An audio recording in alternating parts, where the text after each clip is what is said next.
Chief justice of India के पास कौन कौन सी पावर्स होती हैं, उनकी सैलरी कितनी होती है और उन्हें क्या क्या फैसिलिटीज मिलती है, इन सब पर बात करेंगे इस वीडियो में। हेलो, मैं हूं स्वर्ण और आप देख रहे हैं स्विच। इंडियन जुडिशियल सिस्टम पूरी तरह से इंडिपेंडेंट है। इंडियन जुडिशियल सिस्टम की सबसे सर्वोच्च संवैधानिक पद जो है वो है चीफ जस्टिस ऑफ इंडिया की। अभी हाल ही में जस्टिस खन्ना को भारत का अगला चीफ जस्टिस बनाया गया, जिनका कार्यकाल जो है वो 6 महीने का होगा। लेकिन इसमें हम ये जानेंगे कि चीफ जस्टिस रहते हुए उनके पास कितनी पावर्स होंगी।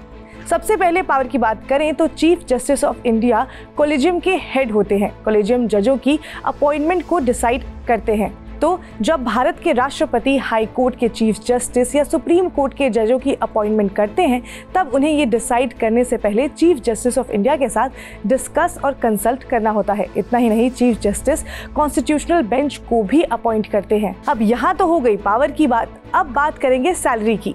तो आपको क्या लगता है कि चीफ जस्टिस ऑफ इंडिया की कितनी सैलरी होगी? तो देश के मुख्य न्यायाधीश की सैलरी होती है 2,80,000 प्रति माह। इतना ही नहीं, चीफ जस्टिस की जो सैलरी होती है वो प्रेसिडेंट, वाइस प्रेसिडेंट और गवर्नर के बाद सबसे ज्यादा होती है। अब यहाँ पर पावर की बात हो गई, सैलरी की बात हो गई, अब थोड़ा फैसिलिटीज के बारे में बात कर लेते हैं। तो अगर हम फैसिलिटीज के बारे में बात करें तो चीफ जस्टिस को रहने के लिए बंगला मिलता है। इसके अलावा इन्हें काम करने के लिए गाड़ी मिलती है, जिसकी मेंटेनेंस और उससे रिलेटेड जितना भी खर्चा होता है वो सरकार ही उठाती है। Salary and conditions of service act 1958 के हिसाब से अगर सीजीआई काम की वजह से कहीं बाहर ट्रैवल कर रहे हैं तो उन्हें इसके लिए भत्ता भी दिया जाता है। इसके अलावा चीफ जस्टिस इंडिया में अगर कहीं भी ट्रैवल करते हैं तो उन्हें टोल टैक्स नहीं देना पड़ता है। अब अगर बात सिक्योरिटी की करें तो चीफ जस्टिस की सिक्योरिटी काफी टाइट होती है और अगर ऐसा हुआ कि उन्हें किसी भी तरह का खतरा है तो इस सिक्योरिटी को बढ़ाया जा सकता है और इसे Z+ भी किया जा सकता है। ये सिक्योरिटी उन्हें इनके रिटायरमेंट के 5 साल के बाद तक भी मिलती है। इसके अलावा चीफ जस्टिस ऑफ इंडिया को free electricity bill, free water bill, free broadband bill के साथ भी और कई फैसिलिटीज जो हैं वो मिलती हैं। अब अगर बात करें कि जब chief justice of India retire हो जाते हैं तब उन्हें क्या क्या फैसिलिटीज मिलती हैं, तो रिटायरमेंट के बाद सर्वोच्च न्यायाधीश को हर साल करीब 16,80,000 रुपए पेंशन के तौर पर मिलते हैं। इसके अलावा उन्हें ग्रेच्युटी भी मिलती है।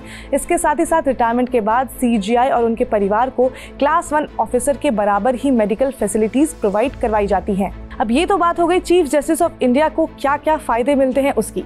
अब थोड़ा भारत के जो नए सीजीआई बनने वाले हैं उनके बारे में भी जान लेते हैं। तो बीते कुछ सालों में बहुत बड़े बड़े जजमेंट्स आए हैं सुप्रीम कोर्ट की तरफ से, जिसमें कि जो जस्टिस संजीव खन्ना है उनका रोल बहुत ज़्यादा इंपॉर्टेंट रहा है।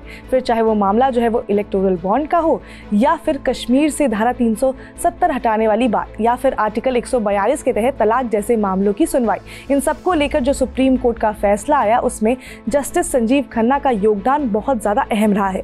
जस्टिस संजीव खन्ना की प्रोफाइल जो है वो स्विच पर की जा चुकी है, जिसे आप हमारी जो YouTube लिंक है उस पर जाकर देख सकते हैं। इसके साथ ही साथ अगर आपको ये वीडियो हमारी इन्फॉर्मेटिव लगी हो तो आप लाइक करें, शेयर करें, सब्सक्राइब करें स्विच को।